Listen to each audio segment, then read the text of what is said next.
করি।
আমরা জানি না উনি যাতে অক্ষত অবস্থায় ফিরেন, সেই ব্যাপারেই আমরা আজকে এখানে আসা। কংগ্রেস দলের তরফ থেকে ডিএম সাহেব আমাদের প্রতিশ্রুতি দিয়েছেন যে সেটা উনি বিশেষভাবে দেখবেন।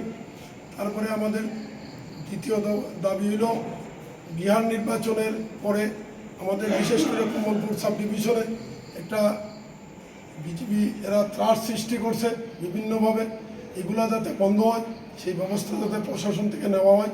3 নম্বর দাবি, আমরা জেলা কংগ্রেসের তরফ থেকে ডিএম সাহেবের এখানে আমরা একটা মেমোরেন্ডাম দাবি সনদ পেশ করছি। এটাতে 3 দফা দাবি। 1 নম্বর দাবি হলো আমাদের রাঙ্গাবিলি কন্যাছড়া বিধানসভার এলাকার সূর্যমোহন দাস কিডন্যাপ হয়েছে 12 কাঠ এলাকা থেকে, এখন পর্যন্ত 40 দিন চলে।